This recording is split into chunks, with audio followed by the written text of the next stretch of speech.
আর আজকের আলোচনা ওনাকে করবার জন্য অনুরোধ করতে আমি গর্ববোধ করছি। আপনারা কি আগ্রহী আমাদের ধর্ম উপদেষ্টা মহোদয়ের কাছ থেকে বক্তব্য শোনার জন্য? তো আজকের বয়ানটা আমি ওনাকে উৎসর্গ করছি। জাযাকুমুল্লাহ তাআলা খায়রা। আমি মুহতারামকে অনুরোধ করব ওনার গুরুত্বপূর্ণ সারগর্ভ আলোচনা শুরু করবার জন্য। ওয়াফাকাহুল্লাহু ওয়া ইয়ানা জামিআন। বিসমিল্লাহির রহমানির রহিম। নাহমাদুহু ওয়া নুসাল্লি আলা রাসূলিহিল কারীম, আম্মা বাদ। এটা বাইতুস সালাম মসজিদ না? বাইতুস সালাম মসজিদের আজকের এই জুমার পূর্বে উপস্থিত সম্মানিত মুসলিমবৃন্দ, ওলামা ইকরাম, আজিজ তলবা, আমি আল্লাহ তাআলার শুকরিয়া আদায় করি যে আজকের এই সুন্দর অনুষ্ঠানে তাকরিবে হাজির হতে পারলাম। আল্লাহ তাআলা তৌফিক দিলেন, আলহামদুলিল্লাহ। বাংলাদেশের একজন বিদগ্ধ আলেম হযরত মাওলানা হাবিবুল্লাহ মাহমুদ কাসেমি সাহেবের সাথে আমার পরিচয় 18 বছর আগে। আমি যখন 2007 সালে দেওবন্দ গেছি এলমি সফরে, তখন উনি দরা হাদিস পড়তেছেন, ইফতা পড়েন। তখনও দেওবন্দে ওনার নাম আছে, উনি মসজিদে ইমামতি করতেন, ভালো ছাত্র হিসেবে ওনার পরিচিতি ছিল। ওনার বাবার নামও শুনেছি, আজকে আমি ওনাকে দেখলাম, আমার ভালো লাগলো।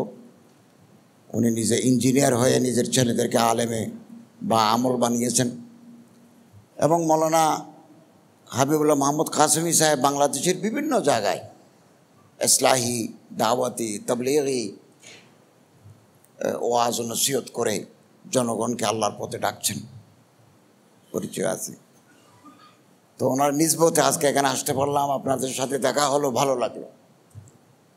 আমি একটা কথা বারবার বলি, আমাদের বাহ্যিক সুরত আছে, ভিতরে ঠিক নেই। না, আমরা দাড়ি রাখছি, টুপি মাথায় দিছি, ইবাদতও করি, কিন্তু আমরা ঘুষখোর, আমরা সুদখোর, আমরা লুচ্চা, সুযোগ পাইলে সারাসারি নাই। এইটা কেন?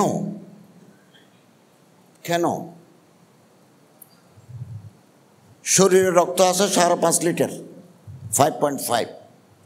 হাড্ডি গোস্ত আছে 60 থেকে 70 কেজি। ওজন বেশি হলে একটু বেশি, ওজন কম হলে কম। 1 ফোঁটা রক্ত, 1 টুকরা গোস্ত, 1 টুকরা হাড্ডি হারাম দিয়ে যদি তৈরি হয়, ক্বালা রাসূলুল্লাহ সাল্লাল্লাহু আলাইহি ওয়াসাল্লাম, লা ইয়াদখুলুল জান্নাতা জাসাদুন গুযিয়া বিল হারাম। This body will not enter to the heaven. এই শরীর বেহেশতে যাবে না। তো ঘুষ কে খায় না? কিছু পোস্ট, কিছু জায়গা আছে, আমি নাম বলবো না যেহেতু আমি গভর্নমেন্টে আছি। ওখানে একজন কেরানি হতে পারলে, একজন আরদালি হতে পারলে, তার ঢাকা শহরে বাড়ি থাকে। পয়সা কি আকাশ থেকে পড়ে? আর ওখানে যদি অফিসার হওয়া যায়, এই ফাইলে টাকা চলে যায়। না হলে কানাডার বেগম পাড়ায় এত বাড়ি আসলো কোত্থেকে?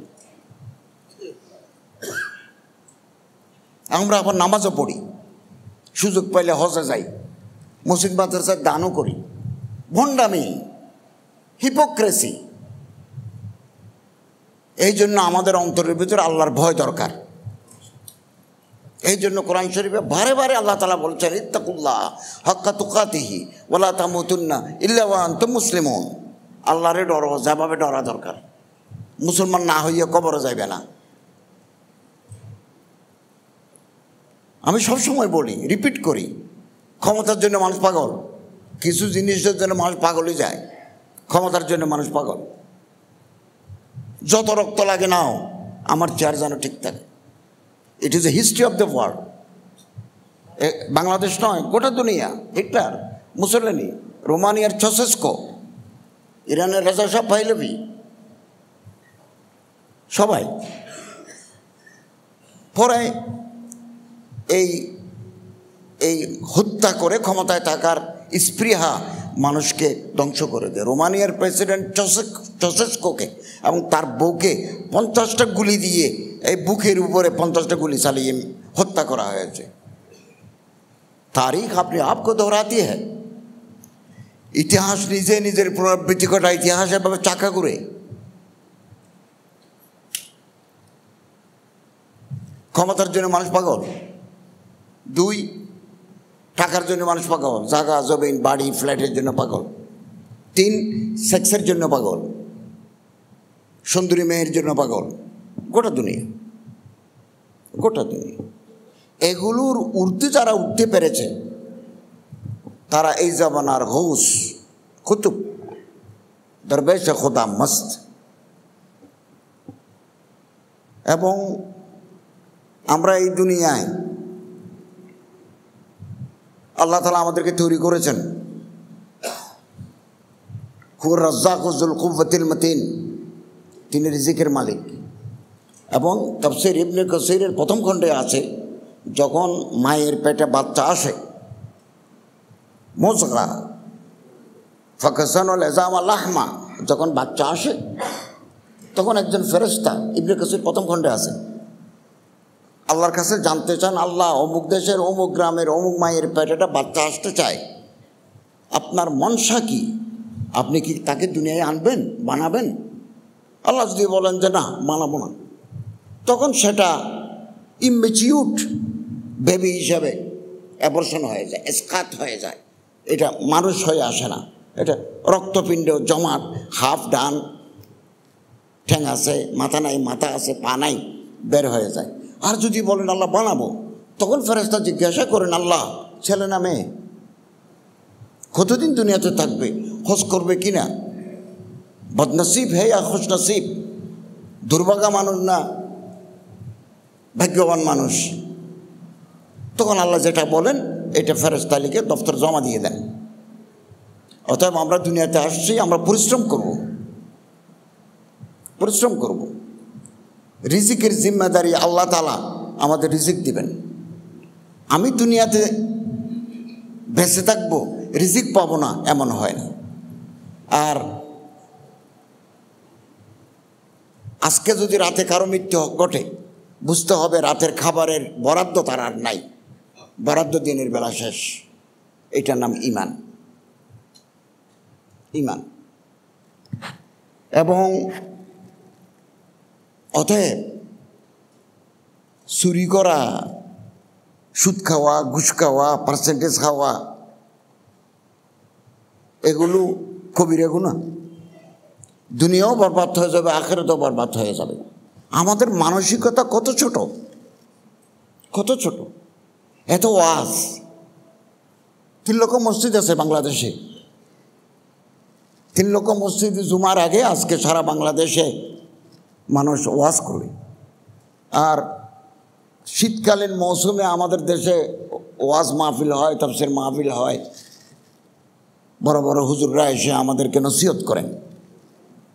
কই আমাদের জীবন দ্বারা তো বদলালো না, বদলালো না, বদলালো না। অথচ নরওয়ে, ফিনল্যান্ড,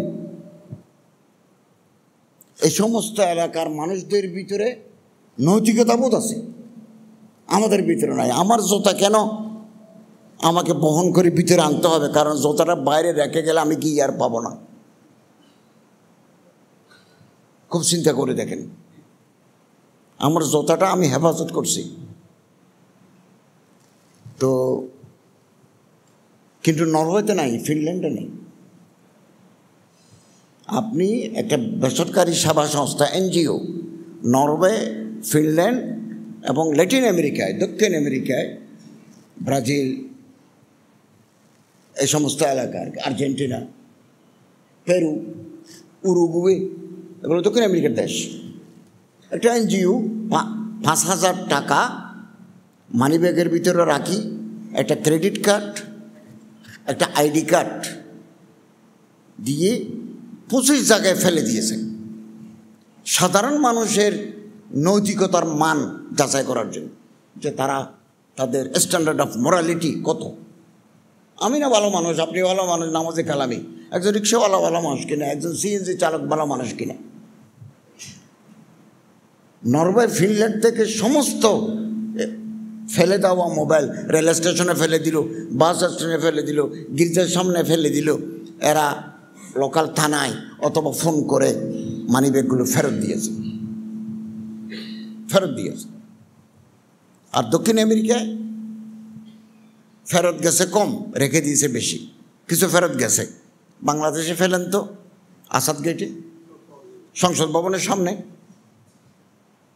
একটাও ফেরত যাবে না। ইল্লা মাশাআল্লাহ, কোনো একটা মানুষের হাতে পড়লে ভিন্ন কথা। কেন আমাদের মোরালিটি, আমাদের নৈতিকতা বোধ এত নিচু কেন? আমরা কি মানুষ হব না? আমরা কি মানুষ হব না?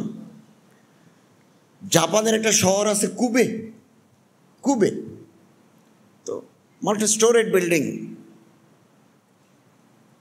শপিং মল, বড় বড় শপিং মল। তো আমাদের মতো জাপানেও বৃষ্টি হয়।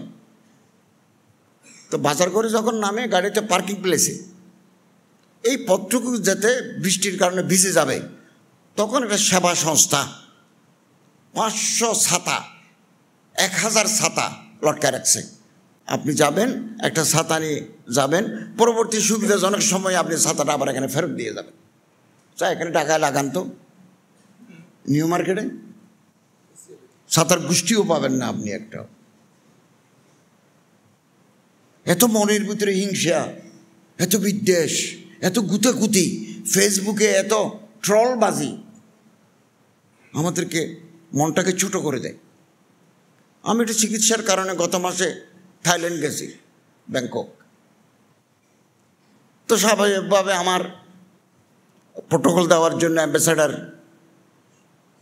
এবং কমার্স কাউন্সিলর আমার সাথে ছিলেন। তো ওনারা আমাকে বললেন যে এই দেশে মারামারি নেই, ঝগড়াঝাটি নেই। কিছুক্ষণ ঝগড়া করার পরে যদি ওই থাই লোকটা মনে করে যে গোসা উঠে, ও আর কথা বলবে না। আমরা নবী করিম সাল্লাল্লাহু আলাইহি ওয়াসাল্লামের সুন্নত পালন করি না। রাত 8টার পরে আপনি থাইল্যান্ড, ব্যাংককের কোনো মার্কেট খোলা নাই। এটা তো রাসূলের সুন্নত। হযরত সাল্লাল্লাহু আলাইহি ওয়াসাল্লাম এশারের সময় খাবার গ্রহণ করতেন, আগে এসে ঘুমাতেন, অথবা এশারের পরে গ্রহণ করে ঘুমাতেন। সাহাবায়ে কেরামদের এই আমল ছিল। এটা তো থাইল্যান্ডে আছে, কই এটা বাংলাদেশে আছে? তো ও মুসলমানদের দেশে আছে। আমি ইন্দোনেশিয়া গেছি, মালয়েশিয়া গেছি, সব জায়গা আপনি দেখবেন যে রাতের বেলা সমস্ত shopping mall has been closed. সকালে অতি ভোরে কাঁচা বাজার বসে, 9টায় শেষ। তো সুন্নত পালন করে তারা, আমরা কি?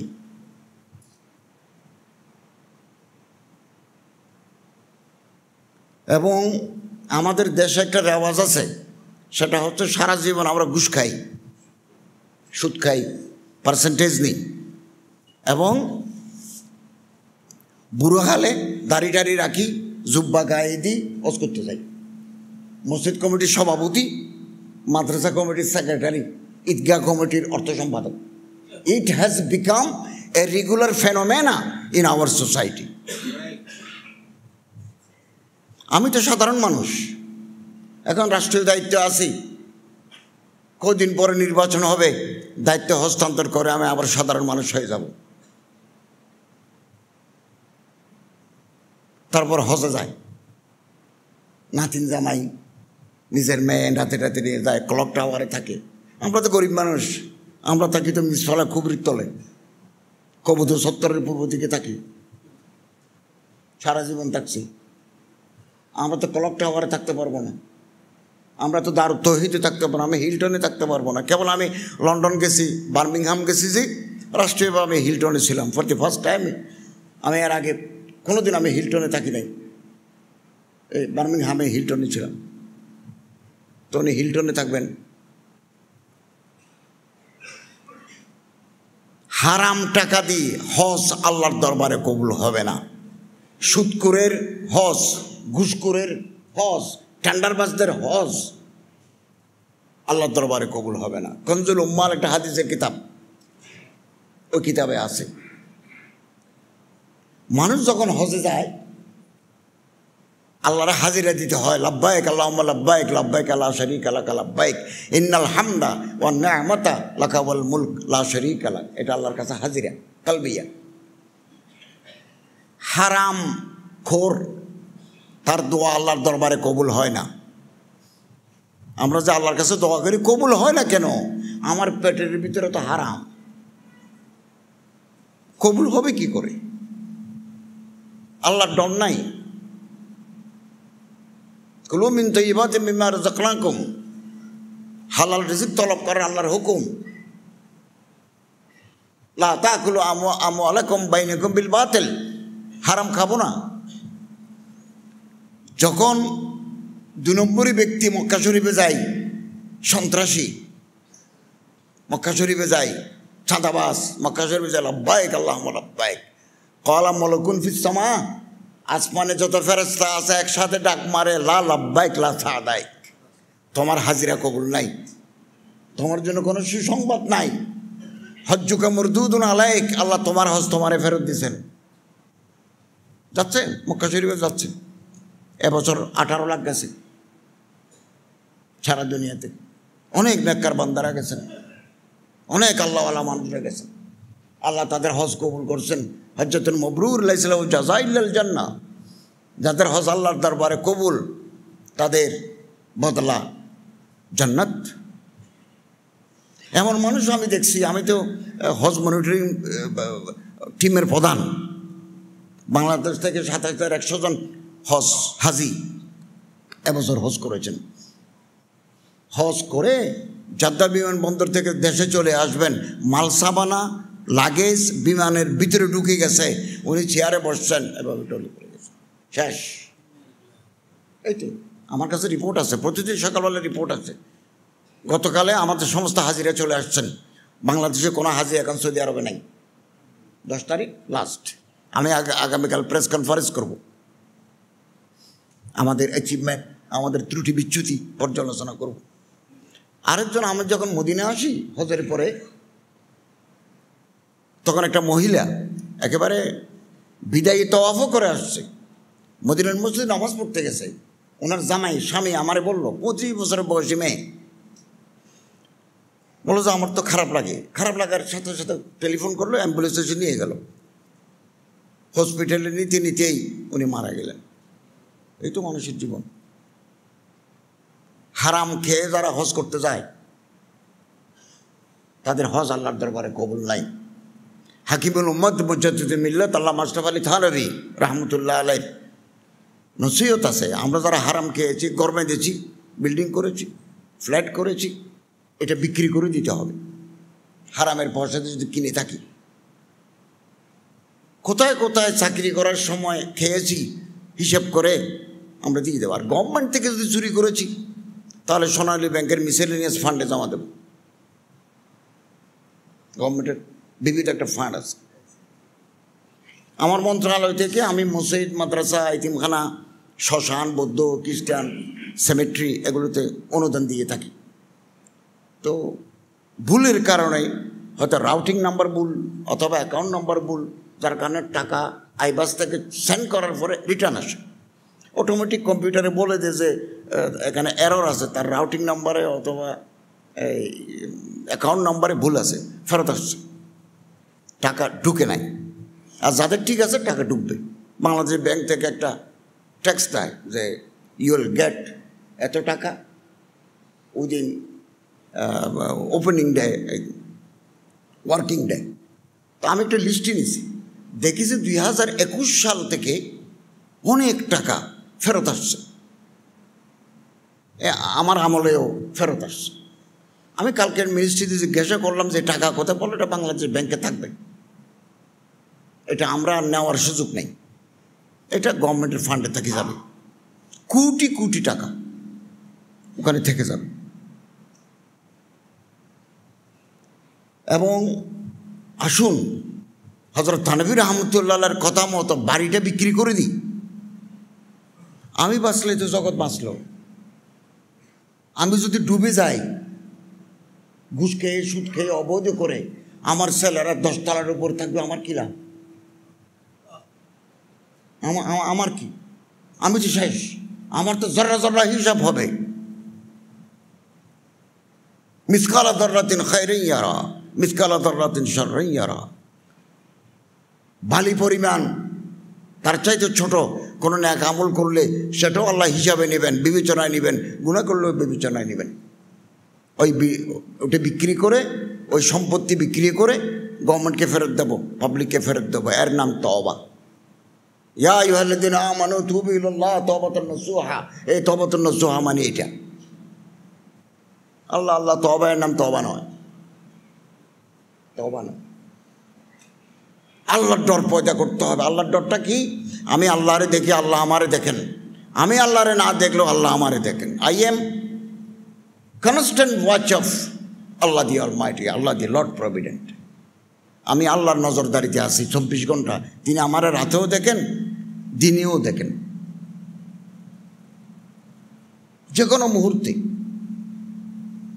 দম বন্ধ হচ্ছে। যেমন আমার অবস্থা খুব খারাপ, আমি আপনাদের কাছে দোয়া চাই। আমার হার্টে একটা রোগ আছে, এরিথমিয়া একটা রোগ আছে। আমি এটা ব্যাংককে বামরুনগড়ে আদি চিকিৎসা করাইছি। তো নিঃশ্বাস যে আছে, এটা আল্লাহর দয়া, যে কোনো মুহূর্তে এটা বন্ধ হয়ে যেতে পারে। হার্টে এই যে পালপিটেশন করে, রক্ত টানে ফেলে, আমার একটা অংশ কম টানার কারণে রক্ত জমাট বাঁধে, ক্লট হয়। জমাট বাঁধলে ব্রেনের ভিতরে যে রক্ত ছুটোছুটি করে, এই যে আমি হাত নাড়ি রক্তের কারণে, রক্ত যদি আঙ্গুলে না চালে এটা আমি নাড়াতে পারবো না, হাত নাড়াতে পারবো না। তো আমার রক্ত জমাট বাঁধি যায়, রক্ত থিনারের মেডিসিন খাচ্ছি, এবং যদি কোনো সময় রক্ত জমাট বাঁধি যায় তাহলে ব্রেন স্ট্রোক করবে, শেষ, এক মুহূর্তে শেষ। এটা এরকম। আমার কাছে কালকে একটা লিস্ট আসছে, যে সমস্ত হাজি সাহেবরা হজে গেছেন, মারাত্মক রোগ নেই। কেন রে বাবা, আপনারা কেন হজে যাচ্ছেন? আপনার তো 95% ব্লক, কেন আপনি হজে যাচ্ছেন? আপনি মিনাতে থাকবেন, শয়তানকে পাথর মারবেন, এটা তো 4 কিলোমিটার। পাথর মারি আপনি আজিজিয়া হয়ে কাবা শরীফে এসে তওয়াফ করবেন, চুল কাটবেন, এটা তো 5 কিলোমিটার। আপনি হাঁটবেন কি করে? আপনার তো হার্টে ব্লক, আপনার তো 2 পা নাই। আমার কাছে কালকে একটা লিস্টে আসছে, কারা কারা কি রোগে আক্রান্ত হয়েছে। 16 জনকে আমরা ওকুফে আরাফাতের দিন মাইক্রোতে করে, অ্যাম্বুলেন্সে করে ওকুফে আরাফাতের মাঠটা ঘুরে এনেছি। ওকুফে আরাফা হজ, মানুষ যায়, এজেন্সিরা নিয়ে যায়, মানুষ যায়। মারাত্মক রুগী একটা গেছে 82 বছরের একটা মানুষ গেল, তার প্রোফাইলে লেখা আছে মানসিক ভারসাম্যহীন। কেন তুমি যাচ্ছ? আত্মীয়স্বজন কেন তাকে হজে পাঠাচ্ছে? তার তো ব্রেন ঠিক নাই, ও তো হারিয়ে গেছে হজের আগে, আমরা তাকে কোথাও পাই নাই। কবরস্থানে খোঁজ করেছি, হসপিটালে খোঁজ করেছি। 82 বছর, আব্দুল আজিজ তার নাম। পাগলের মতো আমরা খোঁজাখুঁজি করেছি, সৌদি গভর্নমেন্টের খাতায়ও নাই, কবরস্থানেও নাই। তো কেন তুমি হজে গেলা? আত্মীয়স্বজন কেন তারা পাঠালো? He is mentally upset. মানুষ কেন যায়? এজেন্সিরা কেন নেয়? অতএব ভাই, এরা সময় কমে গেছে। যাদের দাড়ি সাদা টাইম নেই। আমরা আল্লাহরে ডরাই, আল্লাহরে ভয় করি। রিজিকের জিম্মাদারি আল্লাহর হাতে, আমরা আল্লাহর উপর বিশ্বাস করি। ওমান ইয়াত্তাকিল্লাহ ইয়াজআল লাহু মাখরাজা ওয়া ইয়ারযুকুহু মিন হাইসু লা ইয়াহতাসিব। আল্লাহরে যারা ডরায়, আল্লাহ তাদের পথ খুলে দেন, কোনো না কোনো পথ বাতলাই দেন, রিজিক দিবেন, গণতে পারবেন না, আনগিনিত রিজিক দিবেন। এটা আল্লাহর কুদরত। আমরা আল্লাহর উপর বিশ্বাস করি, হারাম থেকে দূরে আসি। এখনো হাতে সময় আছে, আল্লাহরে ডাকি। হারামের উপর জীবন, হারামের উপর আমার বাড়ি, আপনার মুক্তি নাই। You will be punished, you will be hanged, you will be thrown into the hell. একেবারে কোরআন হাদিসের সহি কথা। আমি এই রাষ্ট্রীয় দায়িত্বে আসার আগে একটা মসজিদে জুমা পড়াইতাম, একটা ইউনিভার্সিটিতে পড়াইতাম, ইন্টারন্যাশনাল ইউনিভার্সিটি, এটা মাদ্রাসায় হাদিস পড়াইতাম, ওয়াজ করতাম। সবগুলো ছেড়ে দিয়ে আমি এখন আসছি। ফেব্রুয়ারিতে নির্বাচন হলে আমি আমার দেশে চলে যাব। I have no work, I have no service, আমার কোনো চাকরি নাই, আমার কোনো কাজ নাই। তো আমি বাঁচব কী করে? God knows, he knows better. আমি আল্লাহর এই কুদরত দেখার অপেক্ষায় আছি। চট্টগ্রাম শহরে আমার কোনো বাড়ি নেই। এখন আমি বাড়ি করতে পারি, করব না। এখন রাষ্ট্রীয়ভাবে আমি করতে পারি, আমি বললেই আমার ফ্ল্যাট দেবে, জমি দেবে, আমি ব্যাংক থেকে লোন নিতে পারবো, নেব না। একেবারে আমি যেদিন উপদেষ্টা হয়েছি, এটা আমি জানতাম না যে আমি উপদেষ্টা হব, এটা আল্লাহ তাআলার দয়া। চিফ সেক্রেটারি আমারে ফোন করে বললেন যে বঙ্গভবনে আপনার 8:30টায় শপথ, মহামান্য রাষ্ট্রপতি আপনাকে উপদেষ্টা নিয়োগ করেছেন, আমরা গাড়ি পাঠাচ্ছি, আপনি কোথায় আছেন? গেলাম, আমি ছিলাম ফকিরাপোলে, নিয়ে গেল। আমি আর আগে কোনোদিন বঙ্গভবনে যাই নাই। ঢুকলাম, 8:30টায় শপথ নিলাম। এরপরে বলা হলো আপনাদের জন্য ফ্ল্যাগওয়ালা গাড়ি অপেক্ষা করবে, আপনারা বাসায় যেতে পারবেন। আমি চিফ সেক্রেটারিকে বললাম, ভাই আমার তো বাসা নাই, আমি কোথাও, আমি তো সকালে ফ্লাইটে চট্টগ্রাম থেকে আসতেছি, আমি তো সাধারণ মানুষ। তো তিনি বিএমআই স্কার্টনের ওদিকে 2টা রুম আমারে দিলেন, ওখানে 2 মাস ছিলাম। ম্যাজিস্ট্রেটের ফ্ল্যাটে ছিলাম 2 মাস, এখন হেয়ার রোডে ডুপ্লেক্স বাড়িতে আসি। তো আমি আল্লাহ তাআলার কুদরত দেখার অপেক্ষায় আছি যে আমি নির্বাচনের পরে চলে যাব, আমার 1 পয়সা আয়ের কোনো পথ নাই। আমি দেখব আমার আল্লাহ রাজ্জাকুল কুওয়াতিল মাতিন, তিনি আমারে অত্যন্ত সুন্দরভাবে সচ্ছলভাবে চালাবেন। কোনো না কোনো পথ তিনি বের করে দিবেন, যাতে আমি দুনিয়াতে যতদিন আসি তিনি আমার রিজিক ফরাহাম করবেন। এটার নাম আল্লাহু। সবসময় দোয়া করবেন, ইয়া হাইয়ু ইয়া কাইয়ুম লা ইলাহা ইল্লা আনতা বিরহমাতিকা আস্তাগীস। এই দোয়া পড়বেন, আপনার কারো সাহায্যের প্রয়োজন নেই, একমাত্র আল্লাহ তাআলা সাহায্য করেনওয়ালা। এটার উপর বিশ্বাস করি, এই বিশ্বাসের নাম ঈমান। সাগরে একটা মাছ আছে, এটাকে বলা হয় এই ব্লু হোয়েল, ব্লু হোয়েল, নীল তিমি। এটার ওজন বড় ছোটো মিলে 2700 কেজি, 2700 কেজি একটা তিমি মাছের ওজন। ওই ওখানে নারী আছে, পুরুষ আছে, ছোটো বাচ্চা আছে, 1500 আছে, 1700 কেজি ওজন। একবেলা খায়, তিমি মাছে খায় 200 মানুষ যদি ফুল প্লেটে বিরিয়ানি খায়, যে পরিমাণ কাচ্চি খাবে, ডিম খাবে, বরখানি খাবে, ফুল প্লেট ভাত খাবে, এরকম 200 জনের খাবার একবেলা গ্রহণ করে, এটা নীল তিমি একবেলা। তাহলে তার 3 বেলা খাবার ওই সাগরের মাঝে কে জোগায়? আসমানের মালিকে জোগায়, আসমানের মালিকে জোগায়। তিমি মাছ মারা যাওয়ার আগে মহাসমুদ্রে চলে যায়।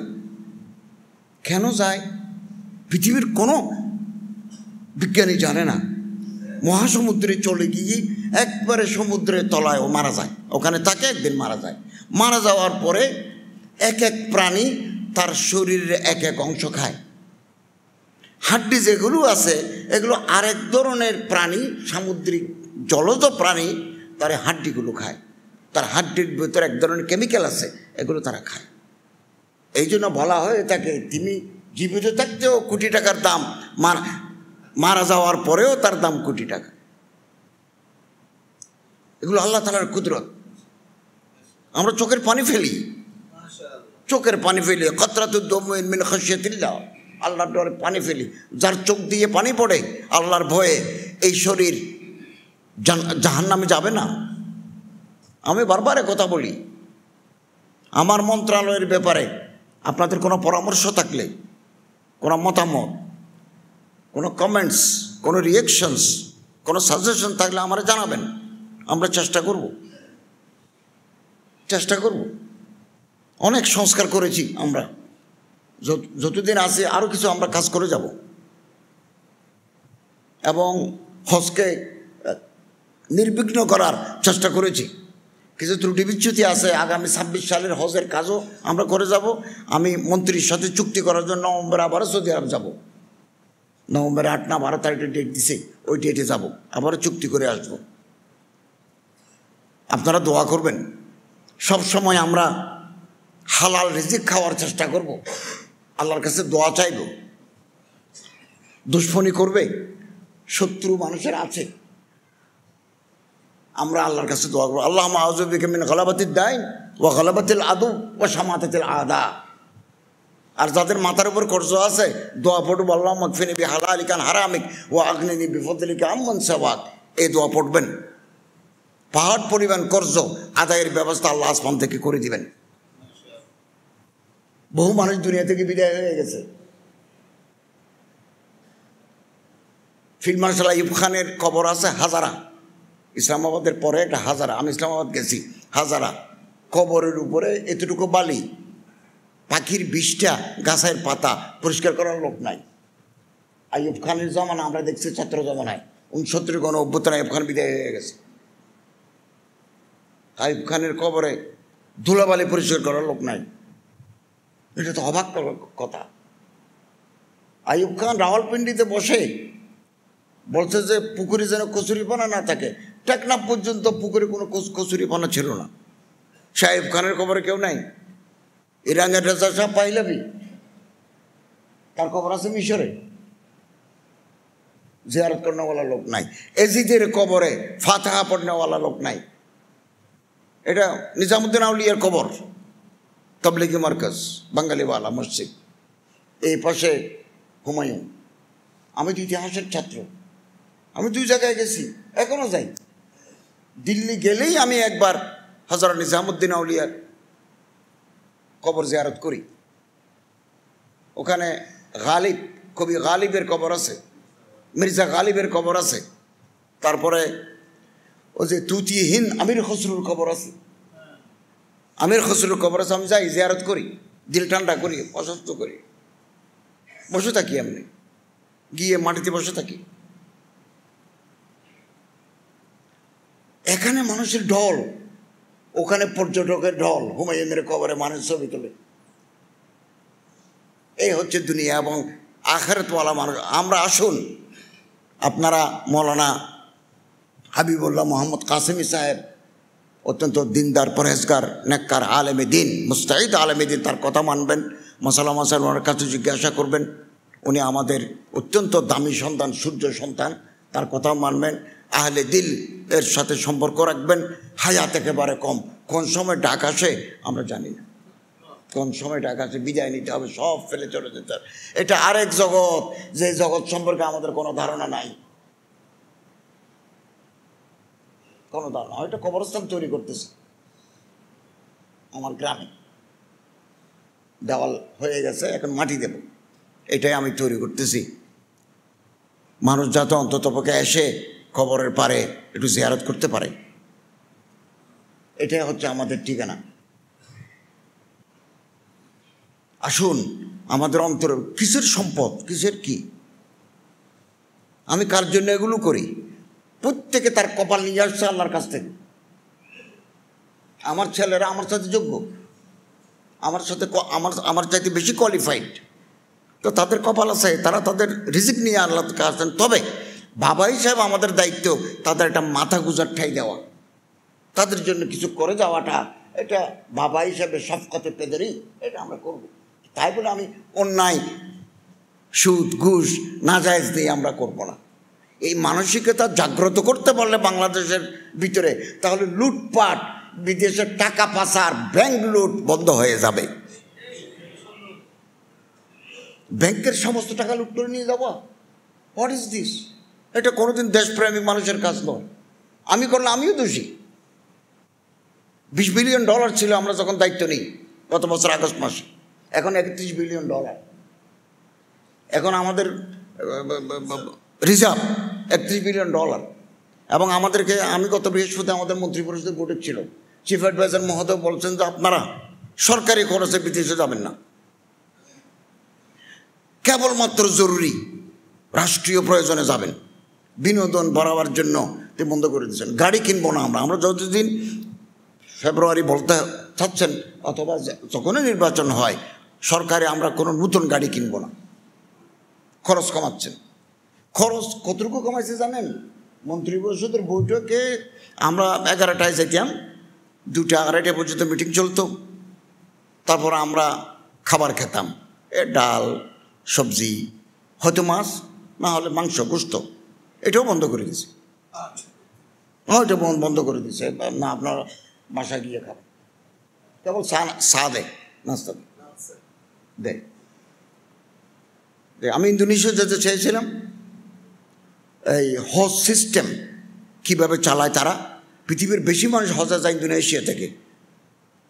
চিফ অ্যাডভাইজার বলেন না, চিঠিপত্র লিখে কিছু আনতে পারে কিনে দেবো, ওখানে যাওয়ার দরকার কি। অতএব আমরা আশা করি আমার প্রিয় মাতৃভূমি বাংলাদেশ একদিন মাথা উঁচু করে দাঁড়াবে। লুট করা, চাঁদাবাজি করা, সুযোগ পেলে তলাটাও খাওয়া, আগেরটাও ওই উপরটাও দখল করা, এই মানসিকতা আমাদের পরিবর্তন ঘটাতে হবে। এবং অত্যন্ত যোগ্য ব্যক্তি আমাদের এই উপদেষ্টা পরিষদে আছে, তারা হাইকোর্টে একদিনে 5 লাখ টাকা কামায়।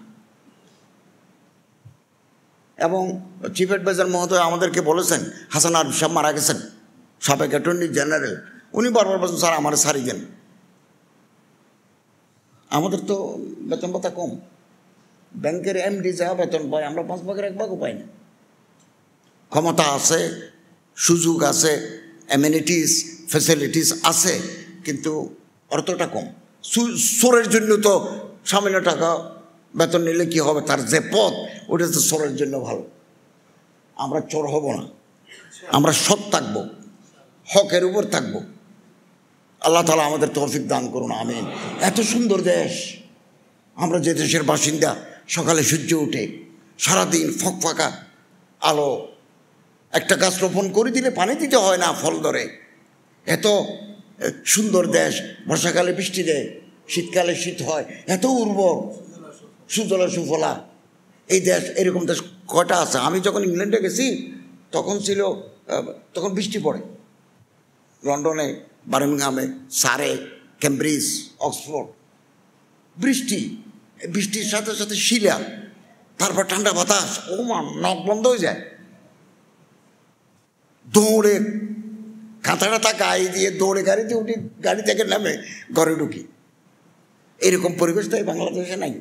আল্লাহ তাআলা আমাদের সবাইকে আল্লাহর ডর, আল্লাহর ভয়, খশিয়ত ইলাহি কলিজের ভিতরে জাগ্রত করার তৌফিক দান করুন, আমি সবসময় দোয়া পড়বো, কোরআন শরীফ তেলাওয়াত করবো, অন্ততপক্ষে 1 পারা হলেও, আধা পারা হলেও আমরা আল্লাহর কালাম তেলাওয়াত করব। যখন ভাত খাবো 2 হাত দেবো, এটা রসুলের তরিকা। এ হাতে কাঁটা তুলবো তো, কাঁটা তুলবো না, এ হাতে দেবেন। কোনোদিন গরিব হবেন না। আর পকেটের পয়সা গরিব দুঃখী মানুষকে দিবেন, এতিমকে দিবেন। এই মাদ্রাসা আছে, এই মাদ্রাসার ছাত্রদেরকে দিবেন। যারা বই কিনতে পারেন তাদের বই কিনে দিবেন। আপনি কোনোদিন গরিব হবেন না।